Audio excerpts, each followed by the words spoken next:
Good evening. Welcome to the Dyker High Sunday night step meeting. My name is Steve, and I am an alcoholic. Read the A preamble. Alcoholics Anonymous is a fellowship of men and women who share their experience, strength, and hope with each other, that they may solve their common problem and help others to recover from alcoholism. The only requirement for membership is a desire to stop drinking. There are no dues or fees for AA membership. We are self-supporting through our own contributions. AA is not allied with any sect, denomination, politics, organization, or institution, does not wish to engage in any controversy, neither endorses nor opposes any causes. Our primary purpose is to stay sober and to help other alcoholics to achieve sobriety. And I've asked Jeannie to read how it works. Hi, Jeannie. How it works. We only have seen a person fail who has thoroughly followed our path. Those who do not recover are people who cannot or will not completely give themselves to the simple program. Usually men and women who are constitutionally incapable of being honest with themselves. There are such unfortunately. They are not at fault.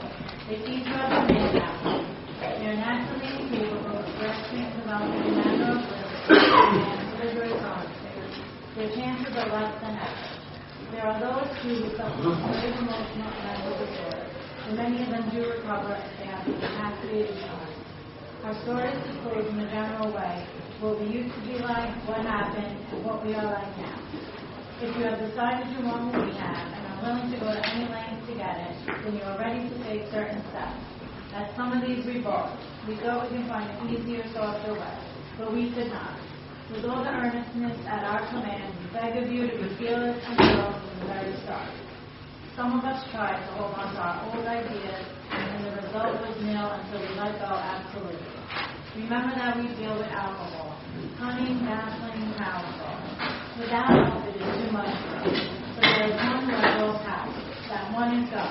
May you find him now. Half measure availed us nothing. We stood at the turning point. We asked his protection and care with complete abandon. Here are the steps we took, which are suggested as a program of recovery. Step 1. We remove the powers of alcohol that are like to. Step 2. Change the belief that a power greater than ourselves to restore us to humanity. Step 3. Make the decision to turn our will and our life to care of God as we understood it. Step 4. Make searching and fearless moral inventory of ourselves.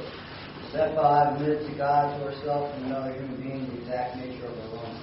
Step 6. We're entirely ready to have God remove all these defects in character. Step 7. Humbly ask Him to remove our shortcomings. Step 8. Made a list of all persons we had harmed and became willing to make amends in their home. Step 9. We direct amends to such people wherever possible, except when to do so would injure them or others. Step 10. Continue to take personal inventory and when to along promptly against it. Step 11. Go through prayer and meditation to improve our contact with God as we understood. Praying only for knowledge of His will for us and power to carry that out.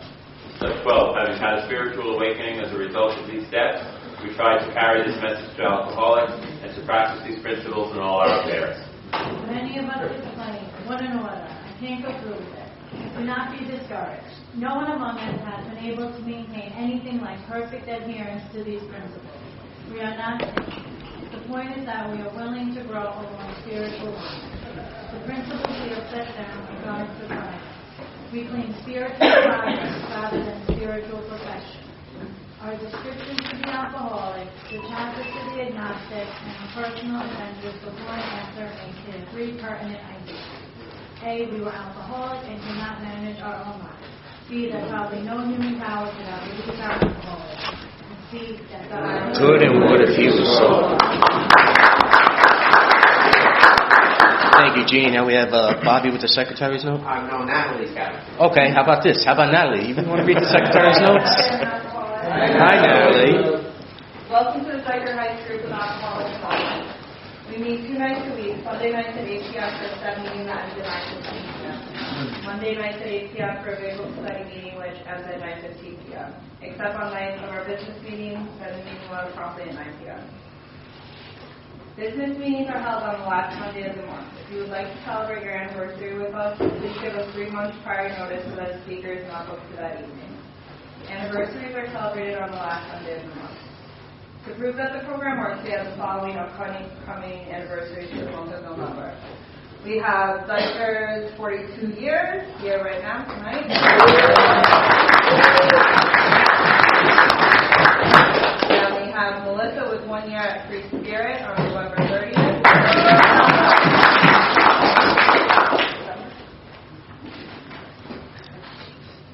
5 borough meeting lists are available for $1.50. Books are for sale and pamphlets are free. To ensure the safety of our location here at the church, the pastor asks that after each meeting, we do not congregate outside the doors of the common ground. People live above and around us, and our conversations may get too loud. Are there any other AA-related announcements? Help in cleaning up the room is greatly appreciated. Thank you, and have a great meeting. Thanks, Larry. All right. Welcome to the 42nd anniversary of the Dyker Group. This is an open meeting of Alcoholics Anonymous. We are glad you're all here, especially newcomers. In keeping with our singleness of purpose and our third tradition, which states that the only requirement for AA membership is a desire to stop drinking, we ask that all who participate confine their discussion to the problems with alcoholism. Okay, well, it's an anniversary, so there's going to be no coffee break, but feel free to help yourself to refreshments at any time. This group does not approve of profanity or crosstalk. Is anyone new or just coming back? There's Rob, alcohol. Hey, Rob.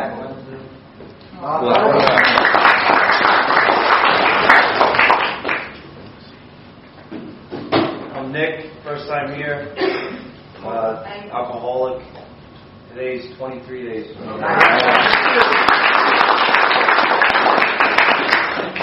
Hi, I'm Suzanne. I'm an alcoholic. I have 33 days back, but this is my first time visiting.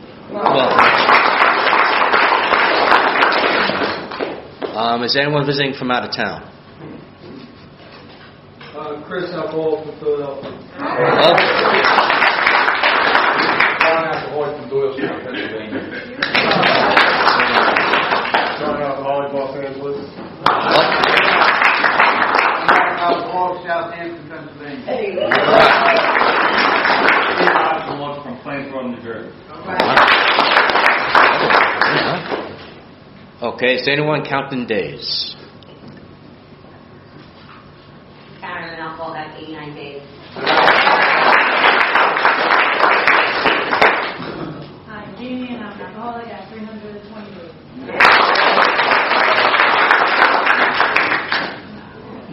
Hi, Elizabeth. I'm an alcoholic. I have 266 days.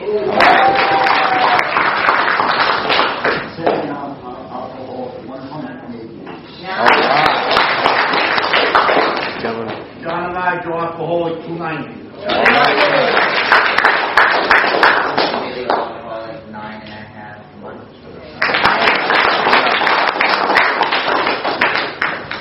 Anthony, I'm an alcoholic. 172 days.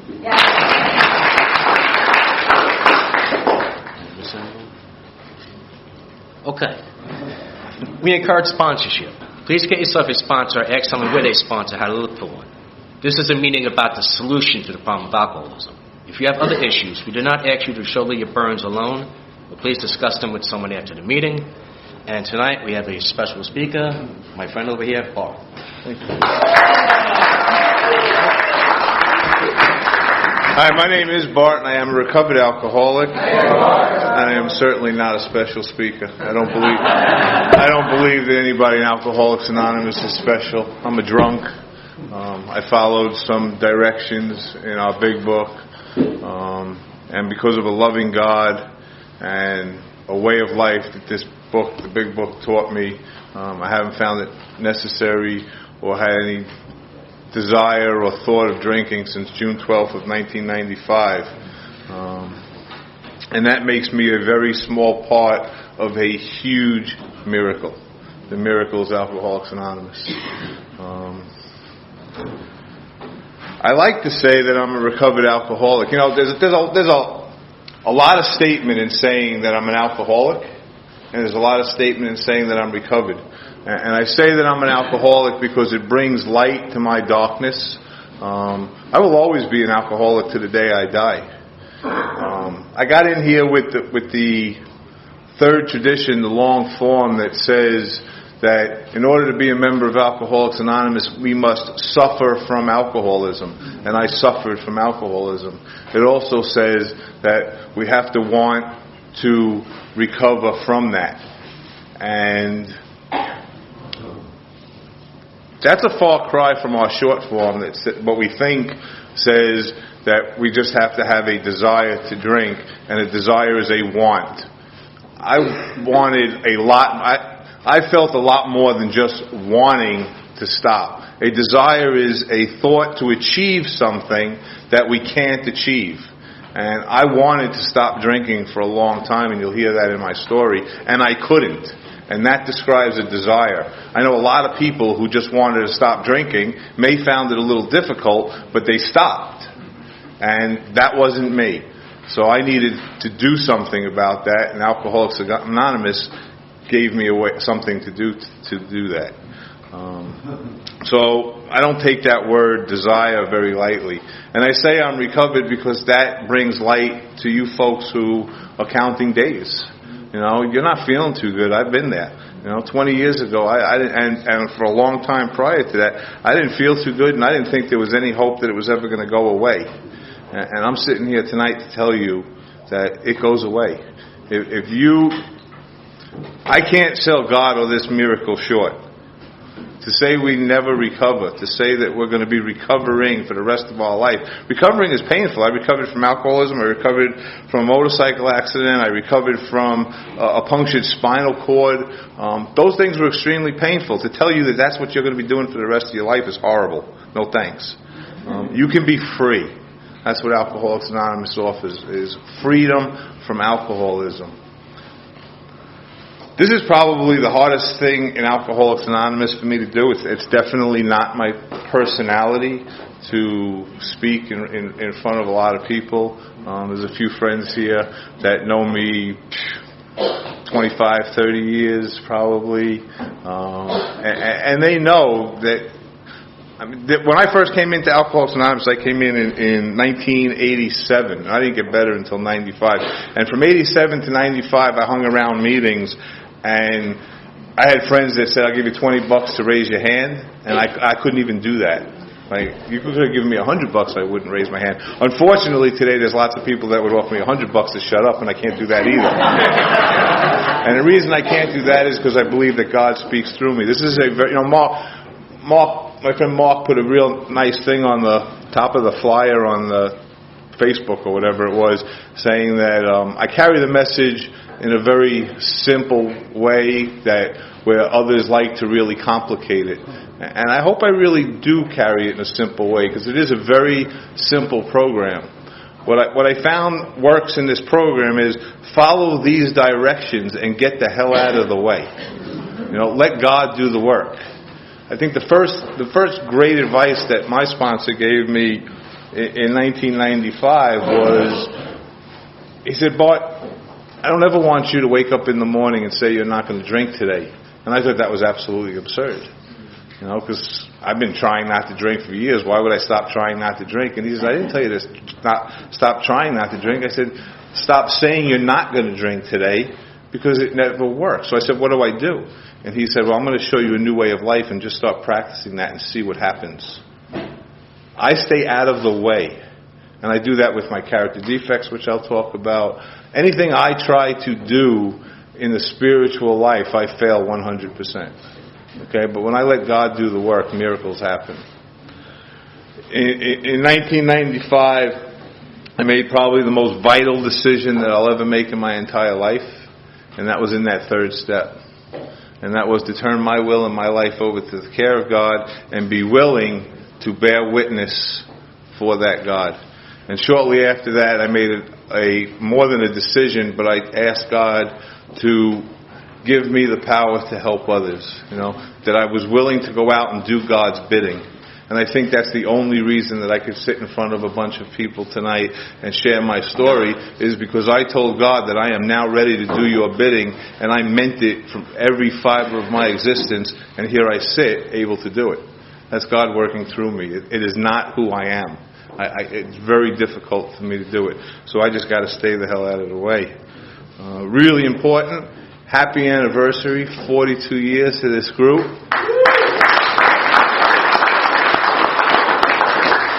And I know for a fact that this group has been carrying the message for a long time, because Paulie got sober here. So if Paulie can get sober in this group, trust me, all you guys can get sober in this group. You guys carry a message that works, and that's Alcoholics Anonymous. So I was born and raised right here in Queens. My home group is, as you guys, I'm not from Sedona, Arizona. I've been living there the last 6 years. I'm born and raised in Queens, and a bunch of my friends came out from Queens, which is really cool. Well, it's making it twice as hard because I'm all choked up, like my family. You're all my family, but I got sober with a lot of people in this room. Richard and just Maddie, who saw me through my insanity and through finding this way of life. So, a little choked up with it. But yeah, I grew up in Queens, and I was one of those people, obviously, that never felt like I belonged. I just didn't fit in this world. And in 5th grade, we'd go out into the schoolyard, and the school teacher would say, stay on this side of the schoolyard. No matter what, do not go on that side where those people are. And I looked over at those people and said, I want to go where they are. So it wasn't long before I started beelining it to over where those people were, and they were passing around some booze and doing some other things, and I started indulging with them. One of them was when I was really young, was my babysitter Roger, and he died of a heroin overdose, and he was my idol. Like, there was something wrong with my thinking. So I started hanging out with them, and by the time 5th grade had ended, I was screwing up so bad that they were going to leave me back. And my parents went up to the school and had a little talk because they were moving, and they decided that they would promote me and give me another chance in the new school. And it wasn't really that far. It was just from one side of Bayside to the other side of Bayside. And I spent every day of that summer riding my bicycle to the old neighborhood so that I can continue to learn how to drink and party. And more importantly, I was too scared to go out in the new neighborhood and meet new friends. So that was the main reason that I was going to the old neighborhood. And the summer ended, and I had to go to school for the first day, and I was scared to death. And I had discovered that when I drank, I felt more confidence. And there was a closet at the front door, and it was stacked with booze, and so I would open that closet, and I would guzzle down a bunch of liquor, and I would go off to school. And it worked really well the first day, so I continued to do that. And eventually, I started finding the kids at school that were drinking too, and I made it through 6th grade, not in regular school, but there was a woman who came from a place called Project 25, and I had to go see this woman in 6th grade once a week. And she had threatened that if I continued to get caught drinking in school or doing any of these bad things that I was doing, misbehaving, that I was going to be removed from the regular school and put in Project 25 where she came from. And that was a second huge threat in my life, because what I felt was, now if they remove me from this school where I finally found friends and they put me in this program, I'm going to have to meet new friends. And that scared the hell out of me. But so did the idea of not drinking, because I really liked drinking, and I didn't want to give it up. So I became a full-time student in 6th grade of Project 25. And in Project 25, what they did was educated my parents not to put up with me, and I started getting more and more drunk and more violent. My mother was 120 pounds, soaking wet. She would stand at the front door and cry hysterically. Please, I've lost my daughter. I can't lose another child. Please don't go out. Please don't leave this house. I'd physically push her away from the door so that I can go out and get drunk. And I put her through hell. And my parents had separated by this time, and she would call my father every once in a while, and he would come and just throw me a beating or whatever and tell me to stop treating my mother like that. And I don't, a lot of this part of my story is very foggy, because I was young and I was indulging a lot. So this is how I remember it. And it's always pretty painful to tell that part of the story, because, we don't want to treat the people we love like that. I mean, my mother was a good woman. And I didn't want to put her through the things that I put her through, but I really wanted to drink and don't get in the way of my drinking. I mean, she would actually, address my drinking, and I would get into a violent rage and pull the furniture down or flip the mattress, and don't confront me on this stuff. And I would go out and get drunk, and I would go out and live in the elevator shafts of the apartment buildings so that I could just be on my own and drink, or live in a friend's garage or his closet in his room.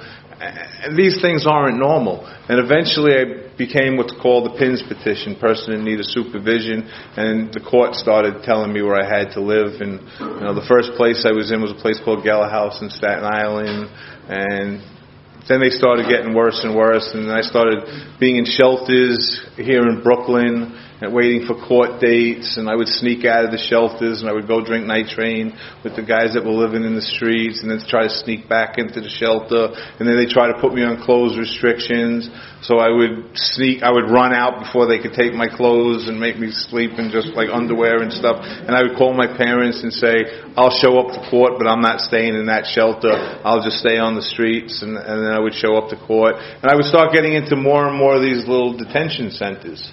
And in I don't even remember, but I went up to Hawthorne, New York, to a place up in Hawthorne, New York for 18 months. And at this place, the same exact thing was going on. They would say, I'm a nice kid, if you just didn't drink, if you just didn't do these things, you'd be okay. And that had absolutely no depth and weight to me, because it was when I drank that I felt that I was okay. So I didn't listen to anything else that they had to say.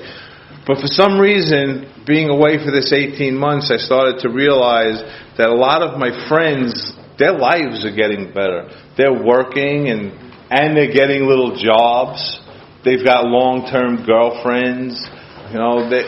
They've been celebrating their birthdays and holidays with families and friends, and I've been missing out on all these things because I've been locked away, by the courts. So I made myself a promise that when I got out of Hawthorne after the 18 months, I wasn't going to drink the way I was drinking, and I wasn't going to get into so much trouble. I really knew in my head that this life is not going anywhere, and it's got to stop. So I came home, and I went to Bayside High School for the first day.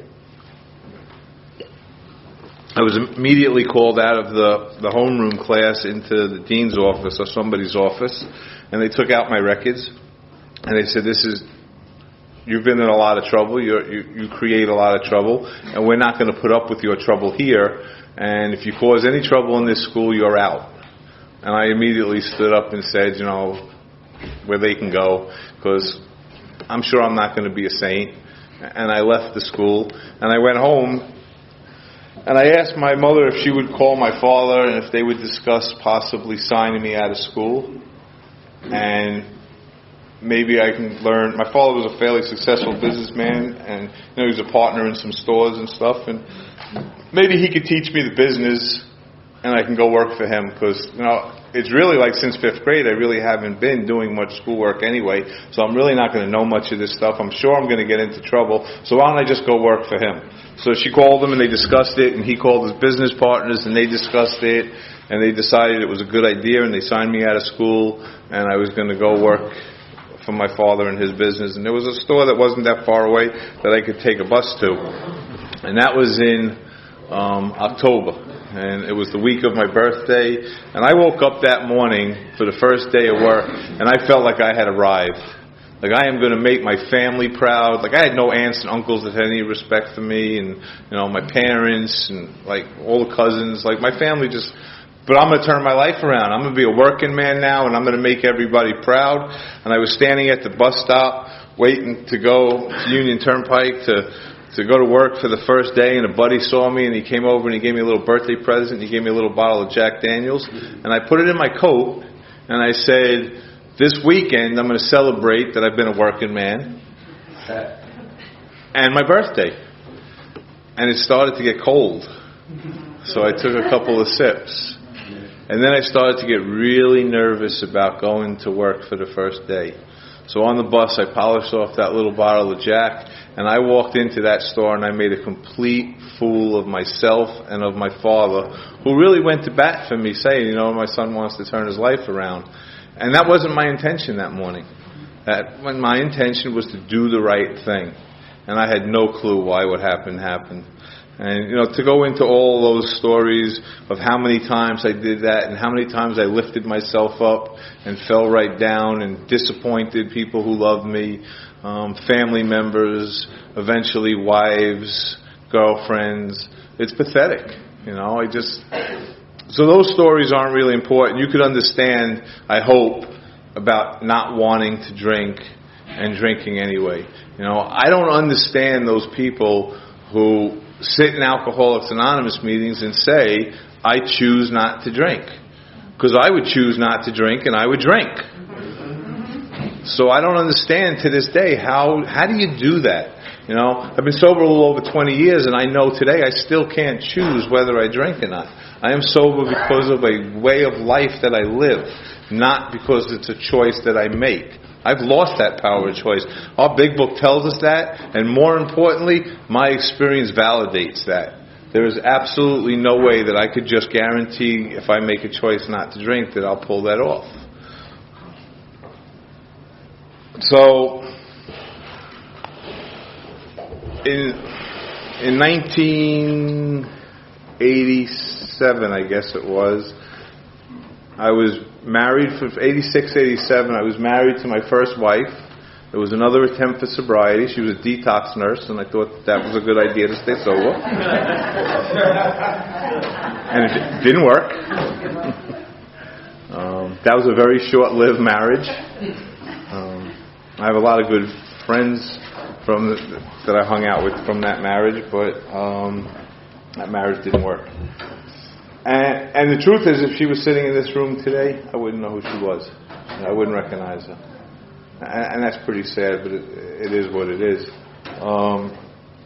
But I was hanging out with a lot of people who, there were 4 brothers that owned the house. I actually got to go visit one of them while I've been here. And thank you, by the way, for getting me here tonight. It's an absolute privilege to speak for you, and you gave me an opportunity to visit with some old friends and meet new friends, and Mark and Dawn have been awesome to me, and Johnny driving me from the airport, and it's been a great experience. So I got to visit with one of those brothers, but there were 4 brothers that owned this house, and one of we all owned motorcycles at the time. We all owned Harleys, and none of them ever left the garage. And you could have probably traveled around the world on a week's worth of our empties, and from the nickels. And one of the brothers, Warren, started not hanging out with us in the backyard and drinking anymore. And some guys would pull up in front of the house, and he would get into the garage and hop on his bike and take off with them. And one morning I stopped him short and I said, Warren, where the hell are you going lately? How come you're not hanging out with us? And he said, I couldn't live like this anymore. And I decided that I needed to go to Alcoholics Anonymous, and it's changed my life. And I said, that's nice. And I went back to, hanging out with everybody else that was having fun, right? And Warren was really good to me too. I mean, Warren I had been in a really bad motorcycle accident, and Warren was the guy that would come to my house and carry me to his car and bring me to his house. I'll switch this chair. and he would bring me to his house, and I'm just going to stand. He would bring me to his house. And bad idea. And sit me down, and we would just get drunk. So I don't know how long a time went by, but some time had gone by, and I called up Warren one morning with that we said we hear we're sober by the grace of God, and there's some truth to that. But I've learned, unfortunately, that grace only lasts so long, and for some of us it's For some of us it's a minute. For some of us, it's an hour. Some of us, it's weeks, months, years. But there's no guarantee how long that grace is going to be. What am I going to do after that grace? So I had one of these moments of grace, and I called up Warren and I said, I want to get sober. I can't live like the way I'm living anymore. And Warren told me where there was a meeting in Jackson Heights. And he said, it's a really good meeting. I got a ton of great friends there. They all ride. and I'm not going tonight, but just go there, and they'll know you knew, and they'll be real friendly to you. And I said, deal. So I went there, and I didn't want to drink that day. And I got there really early because I didn't know what to do with myself, and it was in a big school in Jackson Heights. And so I parked the car, and I started just circling around the school and just like walking and saying, do I really want to do this? And started second doubting whether I really want to get sober and go to this AA thing. I had no idea what it was, but I didn't know if I wanted to do it. And I had heard about Alcoholics Anonymous because there were many times that I would check myself into outpatient. Many times I would check myself into outpatient, and they'd put me on sliding scale, and I would stumble my way in, and they'd ask for some, like the $5, and I would say I didn't have it, so they would eventually throw me out because I was stumbling in, but I didn't have the $5 to pay them for the outpatient, so they'd just throw me out and say, go to Alcoholics Anonymous, and I'd read your literature a little bit and see God all over it and go, ain't happening. So anyway, so I'm walking around this school, and I'm circling around this school, and a guy sees me, and he says, are you looking for the Alcoholics Anonymous meeting? And I said, yeah, I am. And he said, why don't you follow me? I'm opening it up. So I followed him into the school, and we walked through some hallways and whatever, and then we walked into this room, and he started putting out pamphlets and hanging up shades and, setting it up for an AA meeting. And then he pulls out this little blue card, this one right here, and he says, do you want to read this? And I said, yeah, absolutely.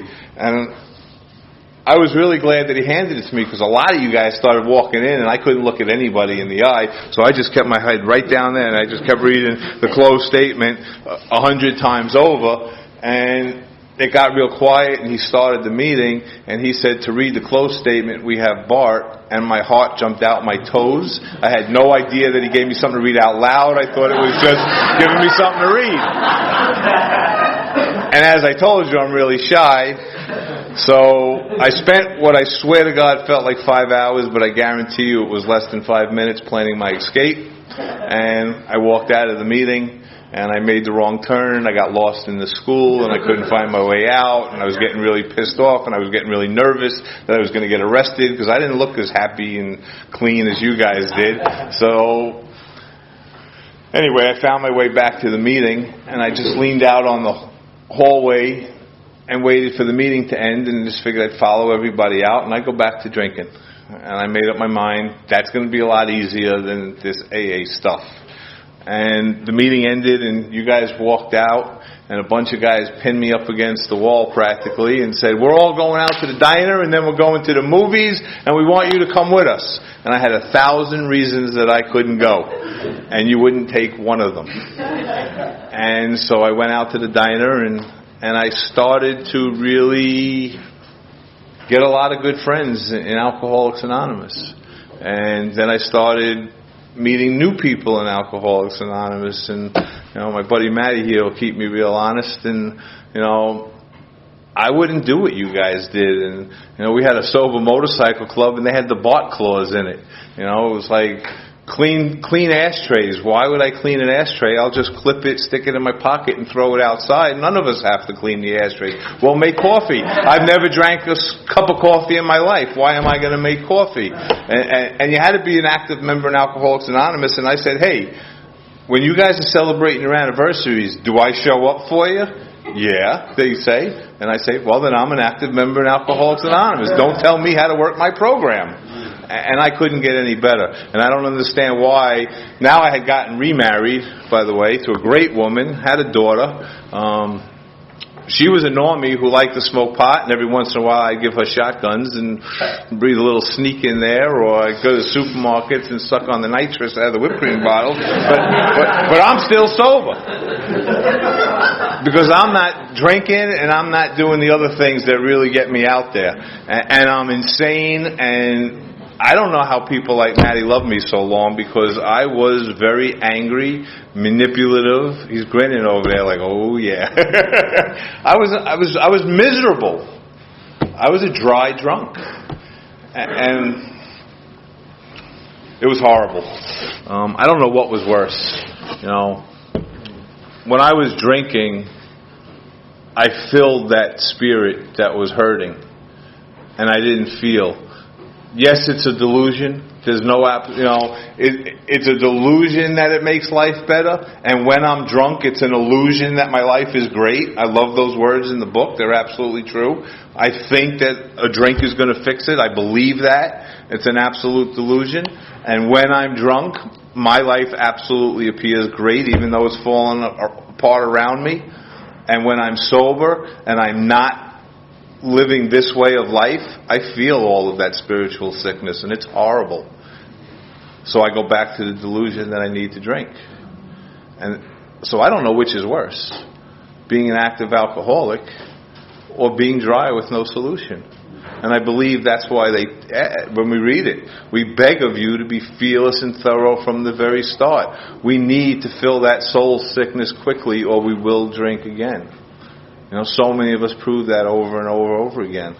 So I'm glad that this group carries that message, because that's the message that I think God has given us to save lives. So a buddy of ours had been out for a while, and it really hurt us, especially Maddie and I. We were like the three amigos when my daughter was born. We would change my daughter's diapers when my wife would go out, and one of us, not Maddie or I, had relapsed, and it was really hurting us because he went out full blast. And one morning he called me up and he asked me for help, and I was so happy that he wanted help. And on the way to go help him, he wanted to stop off and pick up something, and I decided he should get me some too. And I ended up back out there on a pretty bad run. And it was no longer just giving shotguns and hitting nitrous. I was out on a bad run, and I completely lost myself and started making some. I think it was before I picked up. Actually, it was no miracle. Like, I had a great wife, and I decided that it would be better to not live with her and to live with Maddie and his girlfriend and do whatever I wanted to do. And like I made a lot of really bad decisions when I was not drinking and not living this way of life. Anyway, so along this bad run, one night I was in not such a great neighborhood, in one of those bodegas that everything is expired, and I asked for something that I had been purchasing there for a little while, and they didn't want to give it to me. And I started knocking all that expired shit off the shelves and causing chaos. And I was lucky they didn't cut me up and put me into a dumpster. And that night I ended up in a meeting, probably one of the only meetings I had never been in Queens, the Utopia Young People's Group. And I had never been in that meeting before, and there was a bunch of young people in there, and they were smiling, and they were laughing, and they had a Friday night beginners meeting, and they were going out to bars after and dancing, and I didn't get it. Like, how could they be so happy and enjoy life and not drink? And, well, I pretty much figured it out. They're just not real drunks like I am. So they can do those things. Because, when I was dry, I couldn't go to a concert and not be uncomfortable. I couldn't go into a bar for the right reason, to hear a band play or something and not be uncomfortable. I had to be selfish and say to my wife or the people I'm with, I need to get the hell out of here, let's go, because I'm really uncomfortable. And they weren't experiencing that. They were doing these things and they were having fun, and I didn't get it. And there was a guy there who was very outspoken. He was a great guy. He would sit on the back of the chair here and his feet here, and he would really express the message really well. And he was celebrating his anniversary one night, and his sponsor was speaking for him. And his sponsor introduced himself as a recovered alcoholic. And then he started talking about what it was like, and he really had me laughing. He was very dramatized. He was rolling around on the floor and just like, it was an incredibly funny what it was like. And then he got serious and started talking about being recovered and being able to go where anybody else can go without danger, and talking about living a normal life and being happy. And I was starting to really crack my knuckles and get real tight and really pissed off. And I looked at Artie and I said, Artie, it's your sponsor up there speaking for you, isn't it? And he said, yeah. And I said, you know what, tonight I think you better find a new one. And he said, why? And I said, because I'm going to kill him. He has absolutely no right to say that you can be recovered and you can be happy, joyous, and free and do those things if you're really an alcoholic. He's full of shit. And Artie looked at me with a big grin and he said, I bet he'd really like to talk to you. And so after the meeting, I guess them two had a little discussion, and Artie came over to me and he said, tomorrow, Eric works at this store over here on Union Turnpike, and he thinks it would be a good idea if you come talk to him. I said, oh yeah, I'm going to go talk to him, all right. So that morning I couldn't wait to go there and beat the living crap out of him. And I pulled up and he was standing right in front of the store, and he saw me park the car, and he saw me start walking across the street. He went into the store and he went behind the counter because he knew he needed to keep distance because he heard I was coming to kill him. And he spent about 2 hours talking about all of his war stories. He really described alcoholism like we do in More About Alcoholism, about his inconsistencies. Like, he didn't tell me, just don't pick up the first drink, Bart, and you'll be okay. He started talking about how many times he didn't want to pick up the first drink, and he picked it up anyway. How many times he promised his wife that he wouldn't pick up the first drink, and he did anyway. How many times that he made promises to people and couldn't keep them because he drank. And I kept saying, shit, that's me. That's what I keep doing. And after about 2 hours of him telling all these stories, I said, well, then what the hell do I got to do for that not to happen to me? Because it's obvious it's not happening to you anymore. And he opened up his big book and he said, if you read the first 164 pages of this book and you follow it as a design for living, you can be free just like me. And I said to him, I've never read a book in my life. I heard that that's really bad writing and boring, so it's not going to be my first book, but thanks anyway. And he came, and I started to walk out of the store. And he came out from around that counter, and he grabbed me at the shoulder in a really loving way, and he said, I'll tell you what, you don't have to read it. I'll read it with you. And the only stupid question is the one you don't ask. And when you identify to something, let's talk about it. And when you don't identify to something, it's probably because they're starting to describe a way of life that you've never lived. But we're going to walk through this together. Just don't wake up tomorrow and say you're not going to drink. Just wake up tomorrow and say you're going to give this way of life a fair shot. And we cracked that book open and we started reading it. And I learned why I couldn't pick up the first drink. I learned that there really is a doctor's opinion, that there is a phenomenon of craving that I had no idea about, and I agreed that I absolutely suffer from that.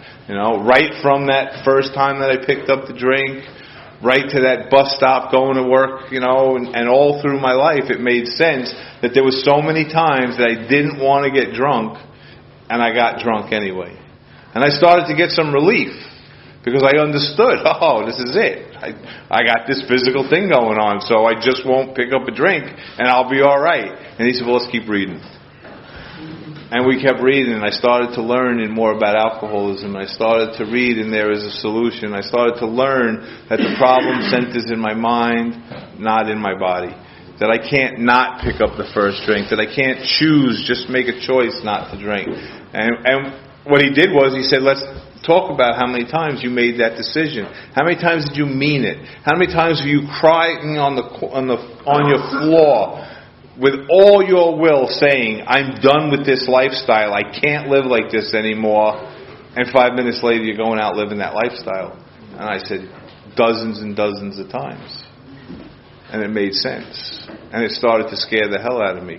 I understood it. In We Agnostics, it started to talk about that we have a soul sickness.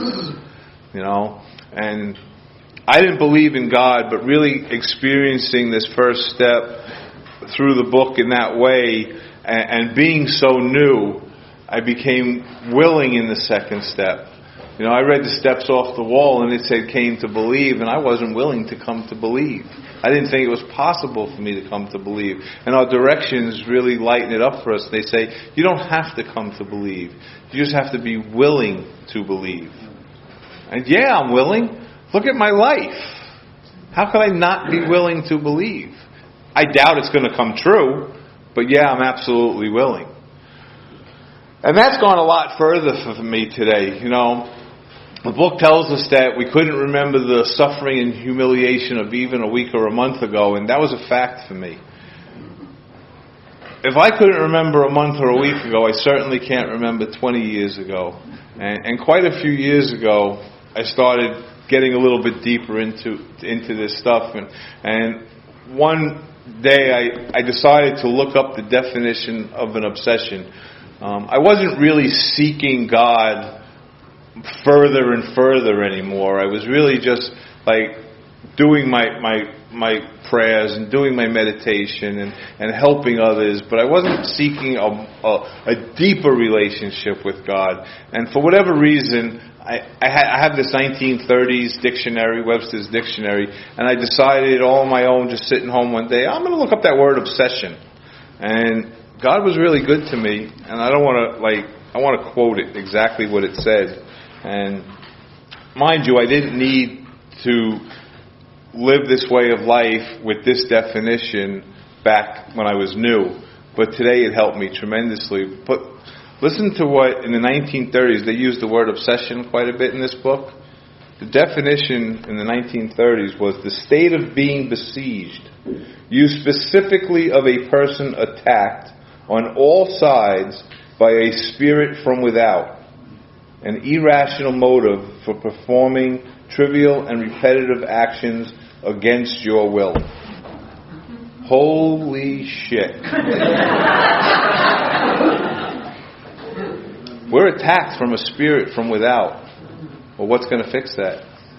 A spirit from within. And that's where we find God.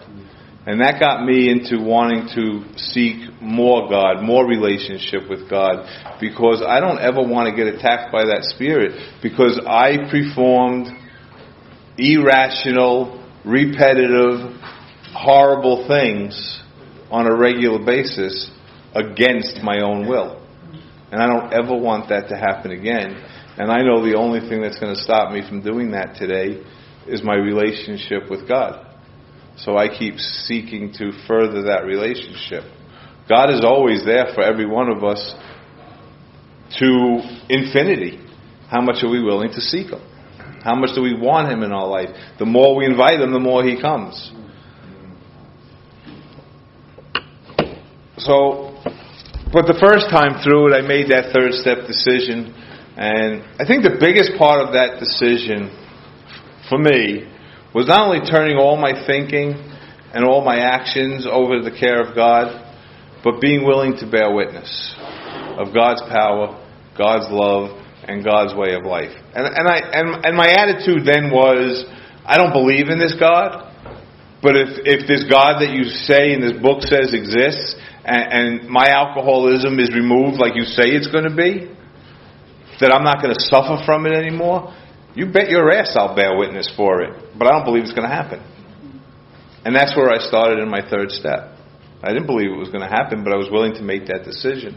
So we got quiet. We thought about this decision. I was absolutely willing to do it. We closed our eyes. We said the prayer. I opened my eyes. He handed me a pen and a piece of paper, and he said, start writing everybody that pisses you off. Start writing all the rules and regulations that you don't agree with, that you think don't belong. Start writing all the places you've been that you don't think treated you right. And I just started writing all that shit. And then I started writing why. And then I wrote, and he helped me to write how it affects me. And I think the most freeing part of that fourth step for me today is, and I was having that conversation this afternoon with a new friend, is putting out of my mind completely what others had done. Fancied or real. Where am I to blame in my self-esteem being affected? Where am I to blame in my pride being affected? my ambitions. I need to take spiritual responsibility for that, because that's my spirit that's sick by feeling those things of being affected. And if I don't take responsibility for it, and I keep pointing fingers at you, whether it's fancied or real, my spirit's going to stay sick. So there's plenty of things that happen to some of us that we had no part in, and the book never uses that word part. I'll give you $1 million you find where does it say your part. It says, where are you to blame after putting aside what they had done? So if something was done to us that was horrible and we had absolutely no part in it, we could have done absolutely nothing to set that ball rolling, but 20 years later, I have a sickened spirit over it, I could still get free, because I have to take spiritual responsibility for it. So that fourth step is one beautiful, mystical format of getting free and thinking the way God thinks. God wants us to be free, happy, joyous, and free. Not in bondage of self, pissed off at things people may or may not have done to us. So that fourth step is extremely freeing. And I shared all that stuff with him, and I shared my whole life story with him. And I did it a lot different than the first time in '87. I wrote one of those whole life story things with a real loving man who was sponsoring me, and he had me write that life story. And most of it was bullshit. It was just to impress somebody, and write this life story, because I was coming from ego. But saying this prayer and really wanting to have a relationship with God, I told this man a lot of horrible things that I had done, and I love him today for not patting me on the back and saying, it's okay that you did that. He let me know. It's not okay that you did that. But we can fix it. We can amend those things. We can set them right. It's not okay to just ignore them. And I had to learn to live that way and think that way. I couldn't just think that I could step on people and then just say, oh well, I screwed up, and move on. I needed to repair those things. So I'm grateful that he did that. And he sent me home and did that fifth and sixth and seventh, the end of the fifth step, the sixth step, and the seventh step. And I had quite a decent experience with that, because I was willing to have God at that time remove all the things that stood in the way of me, because I didn't ever want to drink again. I was still desperate. Today, I got to tell you, I still write 4 steps a lot. And those 7 steps aren't as willing as they were when booze was that close to me. It's harder today. It gets harder, not easier, but the reward gets better. But to say that, these little things don't have anything to do with whether I drink or not is a dangerous place. But sometimes I have to hang on to them till my fingers are bleeding, and then realize, okay, I need to let God take this. And I can't take, the 7th step is really cool. I can't fix my character defects, I'm not a religious man, but I do read some religious stuff, and I don't know where in the Bible, I can't quote, but there's a thing in the Bible that says that if we pluck the weeds ourselves, we might pull the wheat. Well, that's just like trying to fix our own character defects. If I try to stop stealing, I tried it. I was a good thief. And if I tried to stop stealing, the first time I tried to stop stealing, I figured, well, I'm not going to steal anymore. I'll just switch the price tags. Now I'm not stealing. That's how I fix my character defects.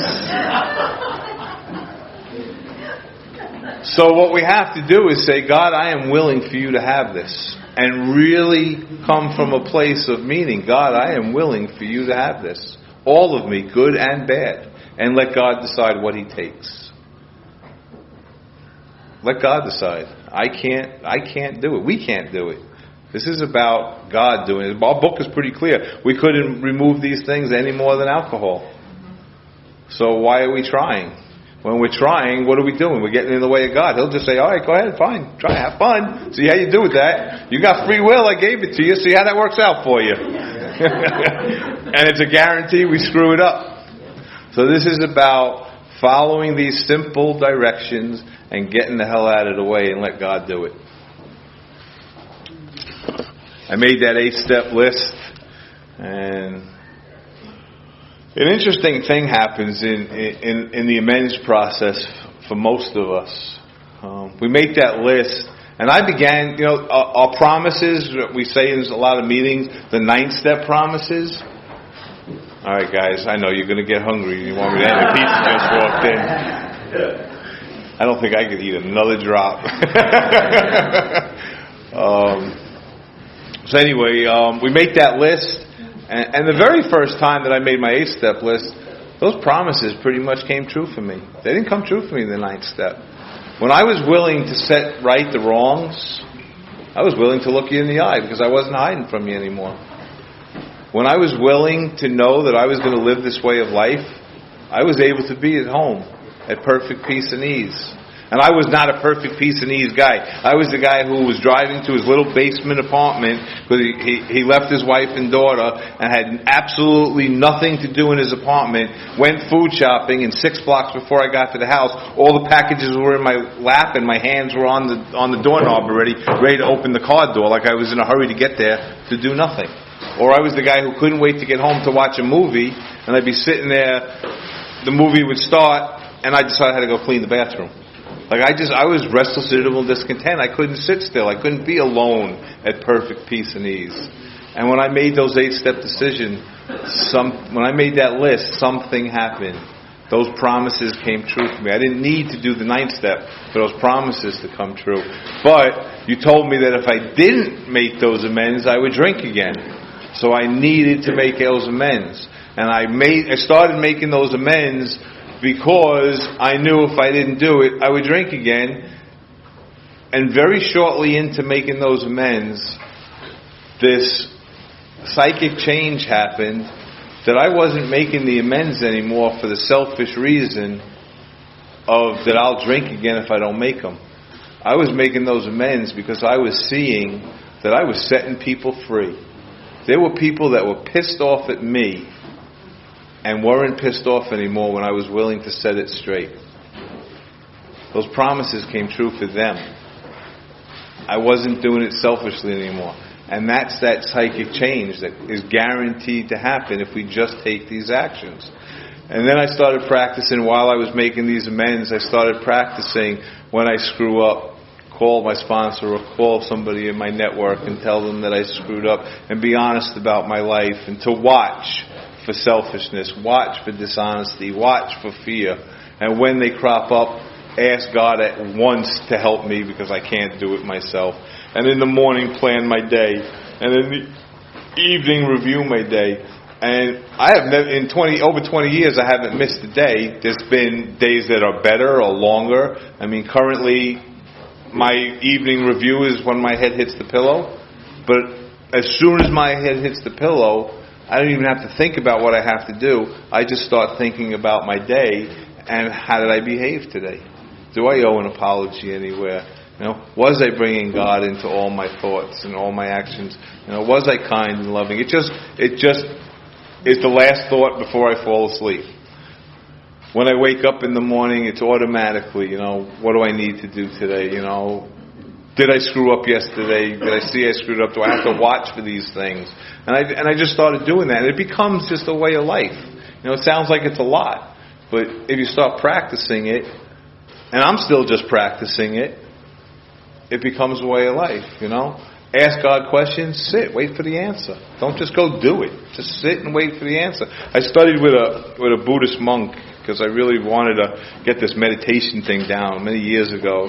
This temple opened up in Bayside, Queens, and I started really hanging out there a lot. And I didn't think I was getting it. And I said to this monk who was in his late 70s, and he left his home when he was like 12 years old to live, to study, to be a monk. And I said, how do you meditate so good?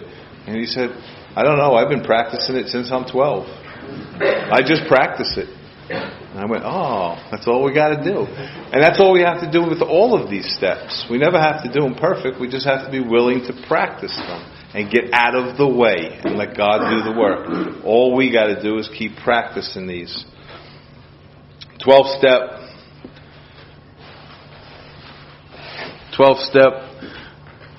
Eric finished reading Working with Others with me. And he never went back to the Utopia group after they spoke at Artie's group anniversary. And he said, I think I'm going to go over to Utopia group with you tonight. It's Friday night. It's the beginners meeting. I think I'm going to go over there.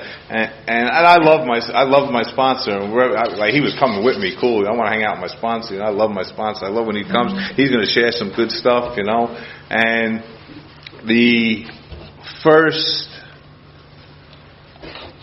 it was a beginners meeting, and they opened it up after the speaker speaks for 15 minutes to anybody new or just coming back. And the first guy to raise his hand, the Creedmoor Rehab used to come into that meeting by van. And the first guy to raise his hand was this young kid who was about, 6'4" probably, at least. Shaved head, no teeth, completely tattooed. And all he had to say was, I can't stand all of you. You're all full of shit. I hate all of you. The judge told me I had to go to the Creedmoor Rehab or jail, and I'm not an asshole, so I went to Creedmoor Rehab. And my sponsor, Eric, said, after the meeting, go talk to that guy, see if you can win his confidence. I was like, what are you, nuts? And it wasn't because Gene was so angry or looked the way he looked. What the hell do I have to offer? Like, I've only been doing this for a couple of months with you. What do I got to offer? And he opened up to a vision for you. He always carried his big book with him. And he opened up to where it says, you're one man with this book in your hand, and you just tapped into a power greater than yourself. And this was the first time in my life that I was happy being sober. And the only thing that I had done so far is what this book suggested I do. And now it's suggesting I do this. How can I doubt it?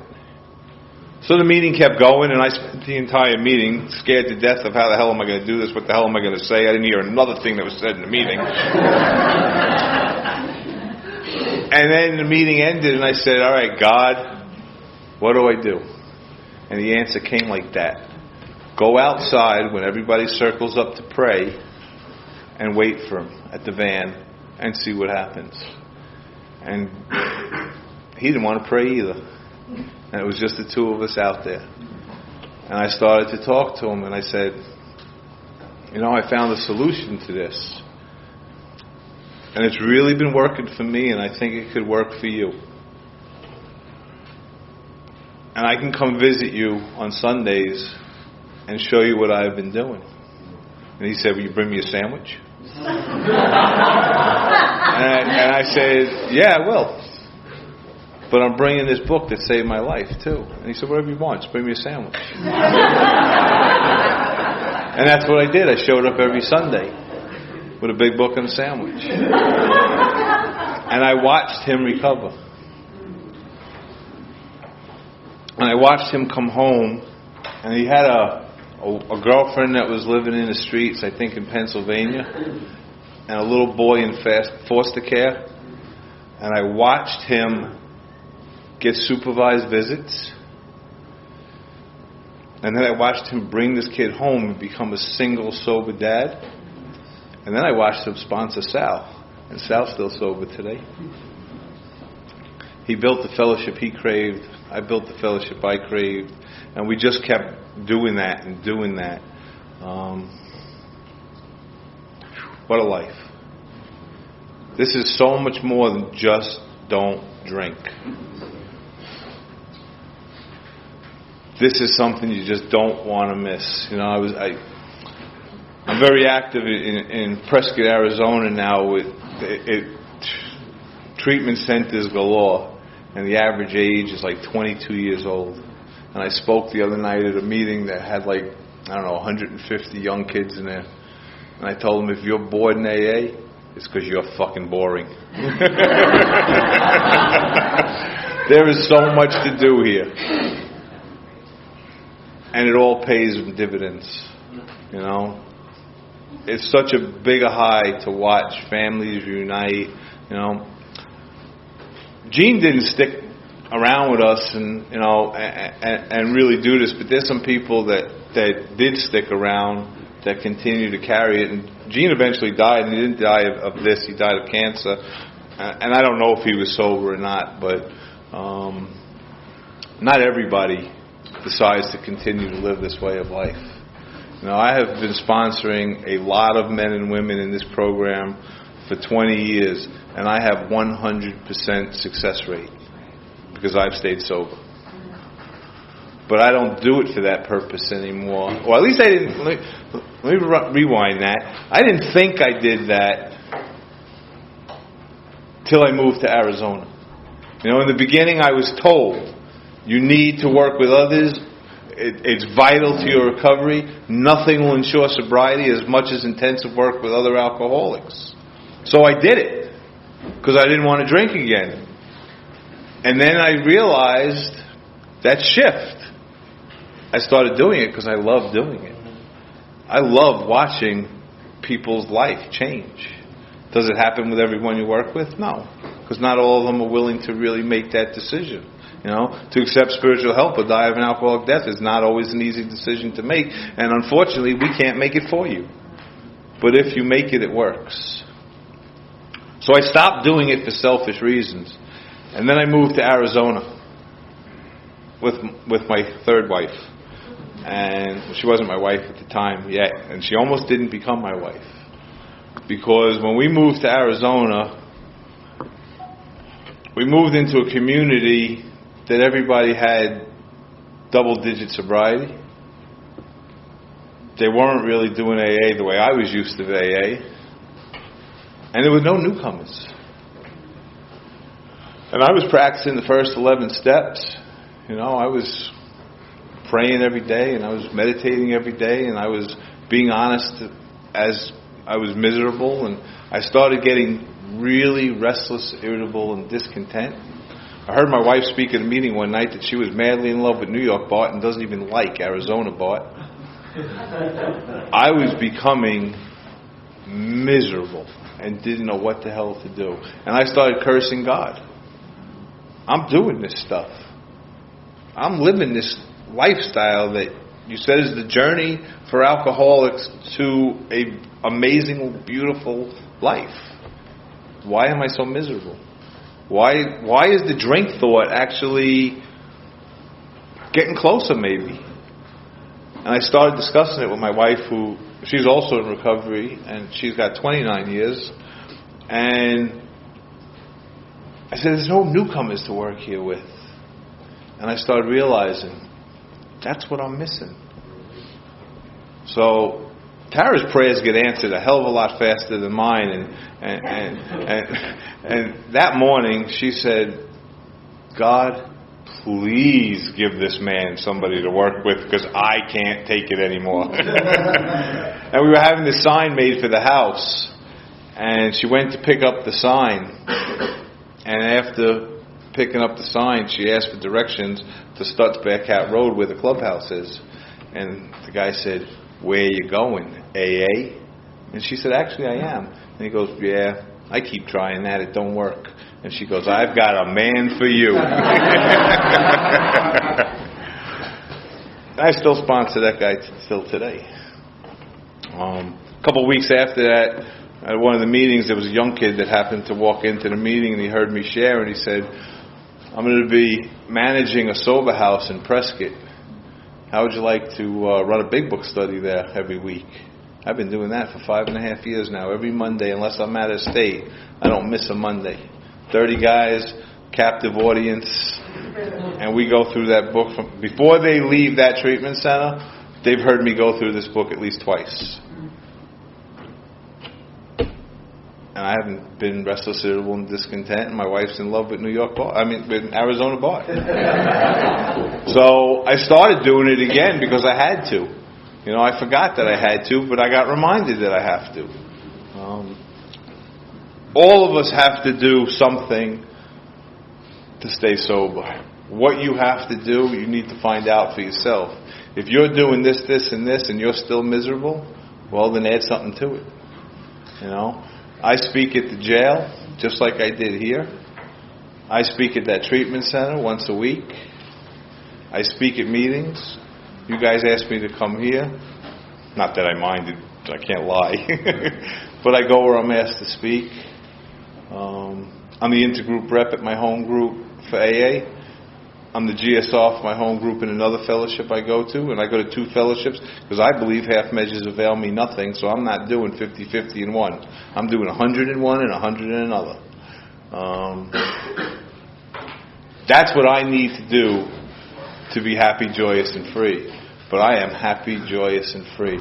I am still an alcoholic. But I love living with my alcoholism. There's a poem that I want to end with that really describes what the blessing that we get. It's called House by the Sea by Carol Block. I don't know if any of you ever heard it. It's called I build my house by the sea, not of sand, mind you, not the shifting sand, and I build it of rock. A strong house by a strong sea. And we got well acquainted, the sea and I, good neighbors. Not that we spoke much. We met in silence, respectfully keeping our distance, but looking our thoughts across the fence of sand. Always the fence of sand our barrier. Always the sand between. And then one day, I still don't know how it happened, but the sea came, without warning, without welcome even. Not sudden and swift, but swifting across the sand like wine, less like the flow of water than the flow of blood. Slow but coming, slow but flowing like an open wound. And I thought of flight, and I thought of drowning, and I thought of death. And while I thought the sea crept higher, till it reached my door. I knew then that there was neither flight, nor death, nor drowning. Then when the sea comes calling to stop being good neighbors, we acquainted friendly from a distance neighbors, and you gave me your house for a coral castle, and you learned to breathe underwater. That's what we do here. I learned to live. We learn to live with our alcoholism. I'll always be an alcoholic, but I'm recovered. I learned to live with it, and it's my blessing. It's our blessing. I got here, I did not believe in God. God is the most important thing in my life today. Would I have that relationship with my God if I wasn't an alcoholic? No. I needed both of those pieces